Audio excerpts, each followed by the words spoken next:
Guys, Ash here coming at you today with the Raid 101 series, the weekend series here on the channel. Sending some love, some positive vibes your way, especially if you're going through something and you need them out there today. As I do every single weekend, I'll start you guys off with a reminder. I think I have the best download link in the game right now, so you want to start a second account, maybe claim a Michelangelo for free right now as well, or have a friend or family member. We've got Eleanor, the beautiful HP Burn and Poison Combustor. We've got Tagore, an epic champion after level 15. An amazing epic champion at that, increased speed and the revive and everything else. And we've got Ugo, one of my personal favorites, one of the best epic debuffers, all for new accounts out there. Really, really solid starting package. Or if you're a brand new player watching this video, welcome. My name is Ash, mediocre content creator here in Raid Shadow Legends. And yeah, you should probably re-download using the link or any download link out there to get a bunch of freebies. All right, guys. So today we're going to tackle which champions are worth maxing out or at least investing in out of all the Doom Tower reward champions, right? So, of course, Doom Tower has a normal difficulty setting and a hard difficulty setting. These are the normal champions and these are the hard champions, so the legendaries versus the epics here on today's list. So I'm not going to go over their kits like super in-depth like I typically do in these videos in today's video, because I want this to be kind of a cursory glance at these champions, right? Kind of quick takes, right? But I will go ahead and link. I've done guides on almost all of these champions, the bad ones and the good ones, here on this channel. So I'll link all those videos, or at least as many as I can find for you guys, if you want to deep dive into a specific champion on this list. So let's start out here. I'm not going to go over, again, in depth, especially the bad ones, but the cool thing about Doom Tower is the very first epic you can get is Archmage Helmet, and he is really freaking good. Like, he's worth everybody watching this right now, whether you're free to play, a spender, doesn't matter who you are or where you are, he's worth going after. You don't have to max him like right away, drop everything, but a few things I like about this dude. First of all, his base speed and his base stats are solid. 108 speed, very good, especially for an epic champion. He's got turn meter fill in his kit. He's got an AoE stun, which is very, very good, and he's got 3 buffs on a 3-turn cooldown. Increased speed being the most important of the buffs that he brings, and then a little bit else to help out your damage dealers and everybody else on your team as well. Increased crit rate on a 3-turn cooldown. So you put it all together, he can be like a seer activator later on in the game. She's a nuker who thrives off of as many buffs as possible on your team. You can throw him in a protection set as well to protect these buffs if you so choose. But at the end of the day, you're getting a control champion who also brings increased speed on a 3-turn cooldown. That's super valuable, and he's very fast himself. So we're starting out with a banger here. Akoff the Seared is an HP burner, but he's kind of a niche HP burner, right? He's not my favorite burner out of epics out there. He looks freaking amazing, but this is an HP burner who's going to be used primarily in almost solely in Spider's Den, right? Because he has a burn, but it's only a 20% chance of placing it. The chance increases by 20% for each alive enemy, right? So basically we need 4 enemies alive to bump this up to a 100% chance of landing, and that's great for spiders. So he's a fantastic spider burner, especially being on a 3-turn cooldown. It's really only him and Skrank that have a 3-turn AoE burn, but you do need enough enemies alive. I should say outside of Spider, he can be useful in wave content because that burn also will land. He has increased duration of burns as well as a shield on himself on his A3 ability. So not a bad champion, but I would say a more niche selection in terms of should you run out and go max him right away. I would say, it's kind of the situation that you're in on your account. Do you really need a burner? Then, hey, he probably would be worth it. Ryan the Conjurer. Ryan's very interesting, and I think she's worth investing in. So we're starting out with like 3 solid, 2 super solids, and 1 like kind of niche. Ryan the Conjurer has buff removal and a weakened big version on a 3-turn cooldown. This is a very, very good ability, right? I can't think of any other epic in the game who has an AoE buff removal with a big version of Weaken on the same ability. I'm not saying there are none, but I can't think of any, right? We have Madame Ceres with an AoE, decreased defense, decreased attack, and buff removal. That's a 4-turn cooldown. So she has a really, really useful A2, especially in the arena, and she's a reviver. It's not a great revive, but it is a revive nonetheless. So I think that Ryan, especially for restrictive content, even if you're not going to use her as your main, arena champion, I think she's worth holding on to and then investing in maybe in the future. She's not going to be be an account game changer, but she's a solid reviver with some unique utility that she brings to the table. Dark Kale. I think that Dark Kale's the best champion that we spoke about so far, right? Dark Kale is probably the best epic out of all of the epics that we can get from Doom Tower. Of course, every account is different. I should have said this at the beginning, right? Your needs might not be my needs. And at the end of the day, in this game, right, there is no winning Raid Shadow Legends. So you kind of just invest in who you like to a certain extent, right? But in terms of utility, Dark Kale is where it's at. He has an AoE decrease attack, which is useful everywhere. 100% land rate on a 3-turn cooldown when booked. Absolutely worth getting him, investing in him, and booking him. He has increased debuff duration. He has poison ×3 on a 3-turn cooldown and poison sensitivity. The best part of his kit is actually his basic ability, right? It's a triple hitter, which makes him very useful in areas like Fire Knight as well. And then each hit has a 35% chance when booked to instantly activate 2 poisons or 1 poison and an HP burn.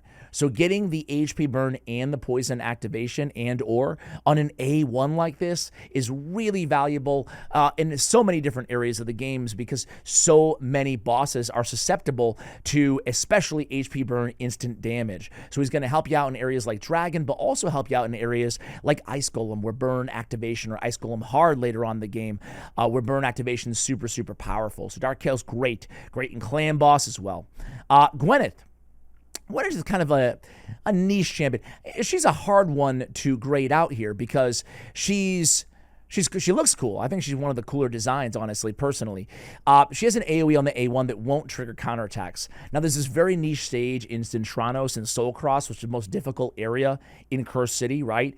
You have to go against these, Marichka and Tauruses on the first wave, and the counterattacks are just lethal because every time you attack Marichka, she's going to go ahead and counter it, or Taurus is going to go ahead and counterattack and kill you. She doesn't have to worry about that. So that's a great utility on the AoE on the A1 in a stun set. So right out the gate here, she's a very, very good control champion in a stun set. Beyond that, she brings a weaken, some self-heal, and some debuff transfer from herself. It could be a pretty hard-hitting A3 as well, but I'm not gonna lie. The rest of her kit does not blow me away at all, but that A1 utility makes her, for me, a vault champion who you might pull out and max out and use with good utility in the end game. Other than that, it's a pass for me. Z-Itchy. She's another kind of mediocre. You're going to see, unfortunately, guys, there's a lot of mediocre champions. And it's a shame because, Doom Tower champions, to me, a lot of them could use a buff. Z-Itchy is not bad. She can actually hit like a truck, right? She has ignore block damage, which is super meta right now, especially in the arena in PvP. She's Force Affinity, which is nice because she counters Magic Affinity meta champions as well. She brings her own damage buffs with an extra turn. There's a lot to like about her, but at the end of the day, she's also, just a single target damage dealer who deals some decent damage on a 4-turn cooldown. Because of that, I'm going to say for most players, especially in the progression, mode of this game, it's a pass. Laberga. Laberga is actually a void affinity. I always forget she's an orc, right? I always forget her faction. She looks really freaking cool, right? Almost like a Unity champion here. Unfortunately, she's not good. She's also a poisoner, but she's a worse poisoner than Dark Kale by a mile. She has 2 poisons and a poison sensitivity as opposed to 3. She brings increased defense, increased attack, but it's on a 4-turn cooldown. It's not the worst ability in the world, especially in Faction Wars, restrictive content, orc-only content, right? Obviously, Faction Wars. She has a chance of placing 1 poison on her A1 as well, and she can increase duration of poisons. So she's good for a niche poisoner in Demon Lord and in Dragon. Outside of that, she's not that great of a champion. Frankly, I would pass on Liburga. So Krakarth is the last one here, and again, I feel bad. It feels bad to be dogging on all these champions early on, but unfortunately, Krakarth, the last champion that we get, kind of sucks. Well, she does suck. She has a really lousy A1 and a lousy A2, revive on death on this champion, whatever. She has a strengthen the shield on all allies. This is not a bad ability, really, on a 4-turn cooldown, but it's not that great either. The cooldown is quite long. It takes books to invest, and it's just, frankly, it's not worth it, right? She does have an increased value of shields, but it's 15%. Again, it's not enough to even, make other meta teams like Wixwell teams, Titus teams. She doesn't really have that same sort of shield synergy, even though she's supposed to be kind of a specialist. So stay away from Krakarth.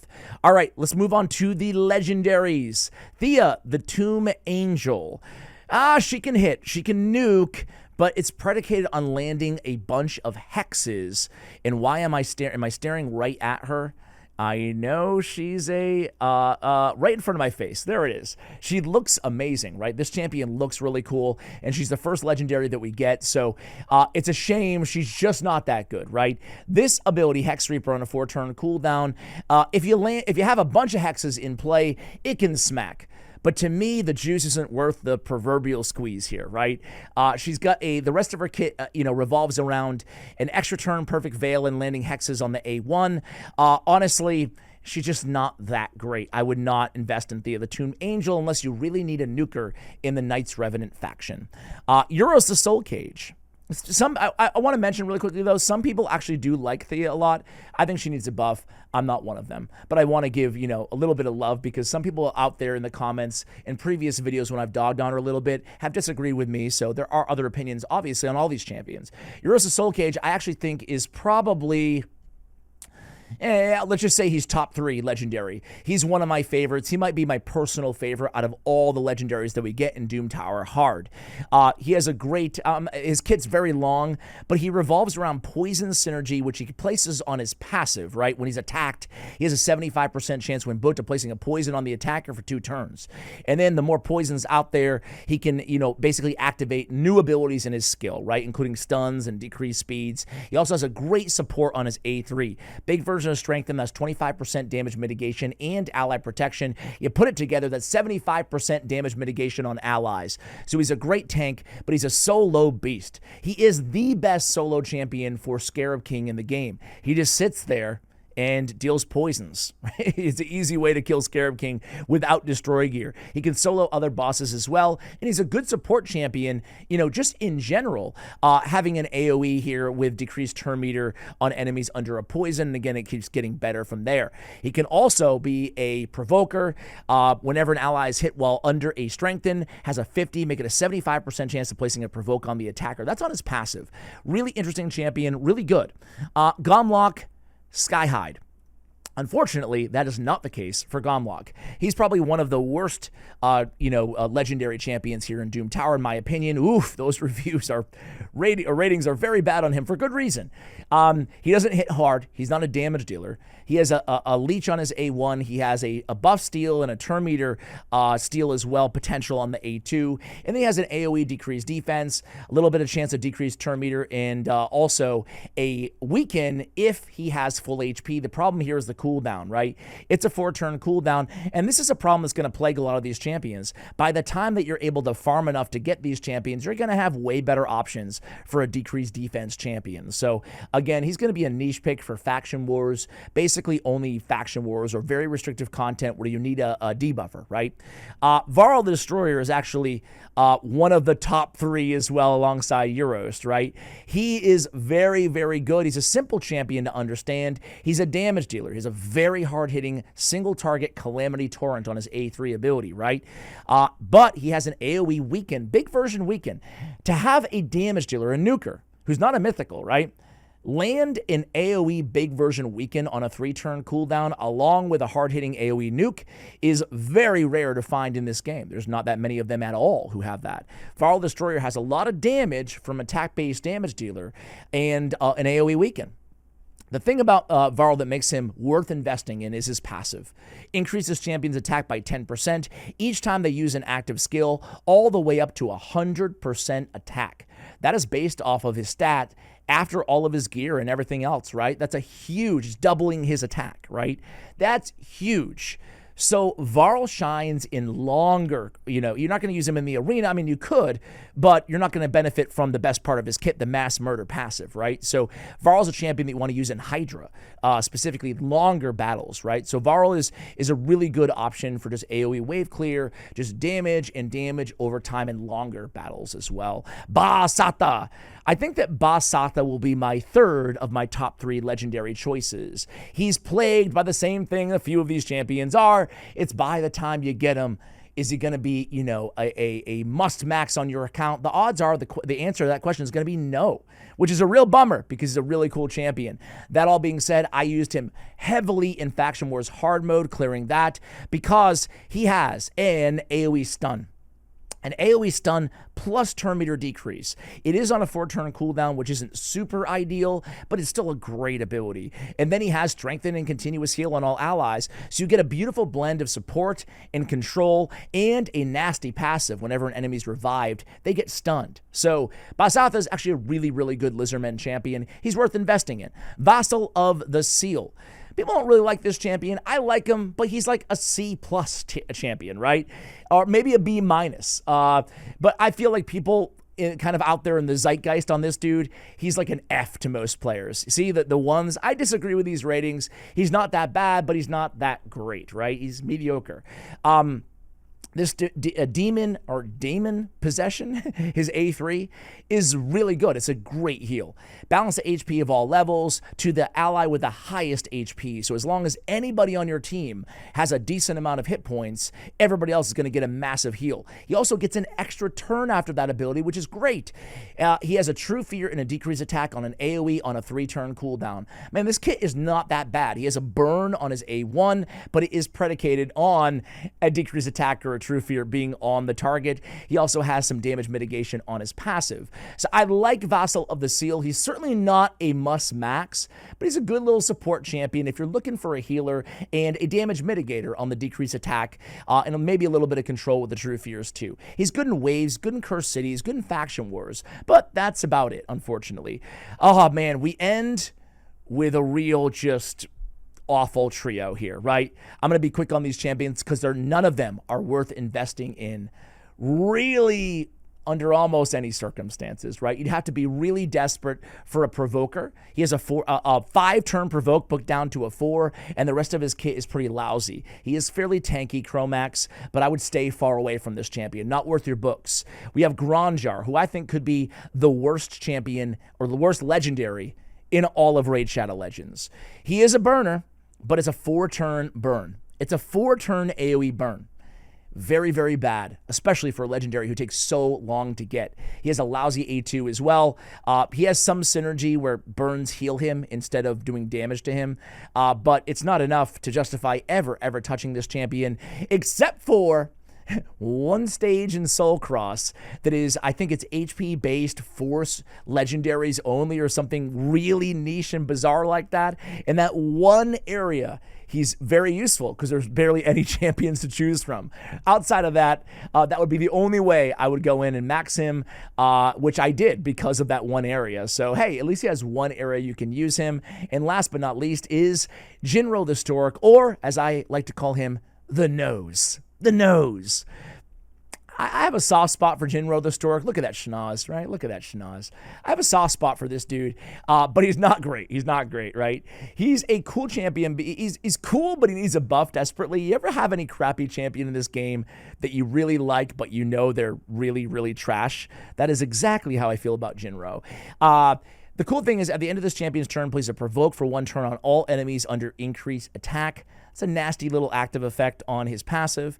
And what I really like is increases champion's resistance, when attacking, converts his champion's resistance into accuracy. So you can build him super high on resistance, and he can land his stun, which will ignore block damage, but also block debuffs. It's a 2-turn stun. It is single target, but you can stun a Duchess or a Siphi, even if they have, say, a protected block debuffs. He'll go right through it.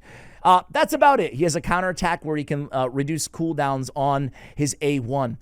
It's a cool idea, this champion's kit.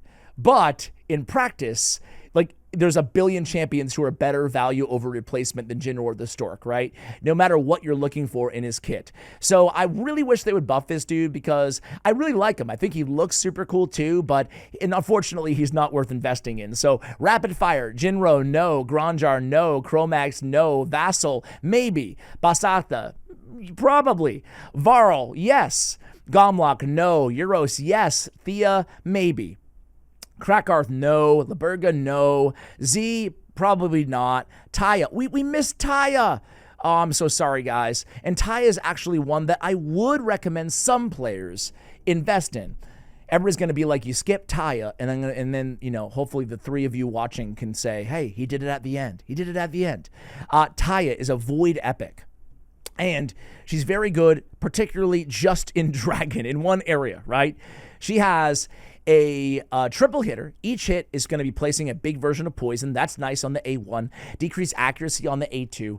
And the reason she's so good against Dragon is she has a 100% chance win booked on a 3-turn cooldown to instantly activate 1 tick of all poison debuffs and HP burn debuffs on the target. So I guess not just Dragon, but like, again, in the similar way of Dark Kale, but the problem is it's 1 tick and it's on her A3, not her A1. So I don't mean to compare her like that positively to him. But you should know about it, right? Poison and burn activators are the rage in the meta in PvE and Raid Shadow Legends. So you ought to know about Taya. She is accessible, especially if you don't have a good combustor on your account by the time that you get her. All right, so Taya, a conditional maybe. Gwyneth, probably not till the end game. Darkale, yes. Ryan, probably yes. Akoth, maybe, depending on where you need the burns. And Archmage, yes. There it is, guys. Hopefully you enjoyed this video. Hopefully it, you know, maybe shed a light on 1 or 2 of these champions that you weren't too familiar with, or maybe you're on the fence with, or maybe you'll be getting in a, you know, next week or in a month from now. Thank you for watching till the end of the video. Much love, and as always, take care, guys.